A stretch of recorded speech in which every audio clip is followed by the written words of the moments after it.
Alright, this is Block 3, Progressives in Power, Section 2, Who Were the Progressives, and the section starting with Margaret Sanger.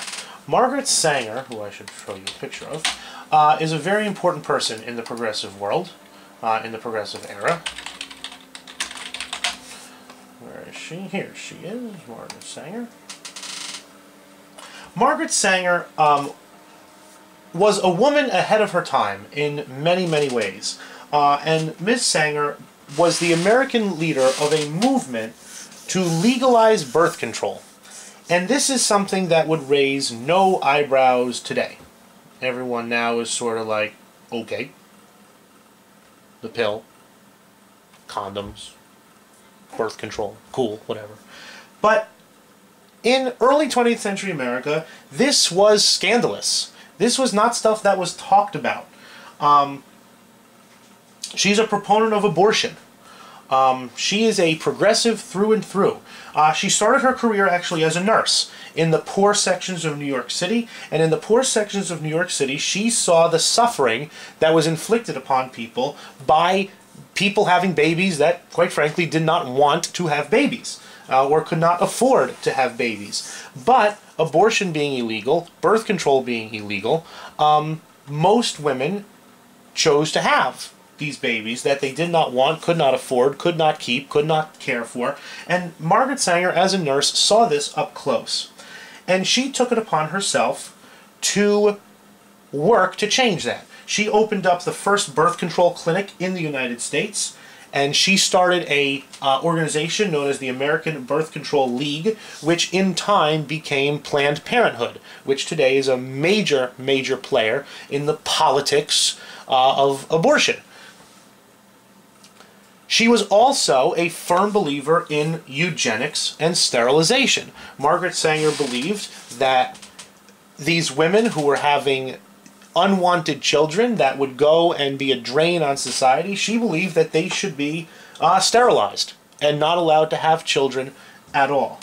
A woman ahead of her time in many, many ways, and also there are parts of her that we say, oh, that's pretty cool, and then parts of her that, to the 2012 ear, turn us off. So that's Margaret Sanger, a very important progressive woman leader. In a field that was never even talked about before this time. She was joined intellectually by Edward Ross. Edward Ross, let's see if we can find a picture of him.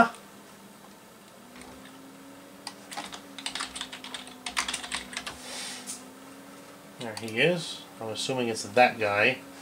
Edward Ross promoted the idea of what he called social psychology. I'm sure you've all heard of what we call the nature versus nurture debate. Are you who you are because of your parents' genes, or are you who you are because of the environment in which you were raised?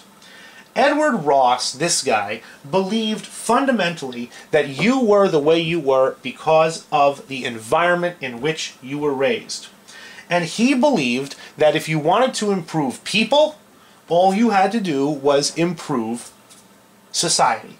Improve society, and then people will get better because their environments are better. He believed himself, again, to be a pragmatist, a technocrat, a progressive. He believed that practical solutions to current problems should be the effort of all aspects of society. Edward Ross believed that the church should get involved, the state should get involved, science should get involved, and that people should work together to cure social problems. And he believed that once these social problems were cured, people would get better because their environments were better. Associated with that idea is a progressive by the name of Richard Ely. And Richard Ely plays a very important role in your October reading. And there's Richard Ely. Richard Ely said, okay, if we're going to go and improve society by everybody working together on the same page to get everyone improving as much as they possibly can, and if every single person is improving, then society is improving. And Ely believed that every single person's job or goal ought to be to do what they could to improve society. And he believed that the economic theory of laissez-faire, he believed that free market capitalism and laissez-faire approach to doing business did not work. And he believed that the government should run the economy. That he believed that government should act in a technocratic way, figure out how to run the economy to prevent social injustice. That the purpose of an economy was not to make money, the purpose of an economy was not to create wealth, the purpose of an economy was not to supply people's demands. Richard Ely's theory was that government should regulate and control the economy to prevent social injustice, to prevent poverty, to prevent want, to prevent all the bad things that he saw in cities around the United States in the early 20th century. And if the government did this, and then the churches got on board, and then companies got on board, society would improve. And then you go back to Edward Ross's theory that if society improves, people will improve. And then you could connect that back to Margaret Sanger, saying if people are improved, there's not going to be any need to sterilize them or to have these unwanted pregnancies. They all fit together in this belief that science and rationalism and technocracy can improve society. And that is at the heart of who the progressives are.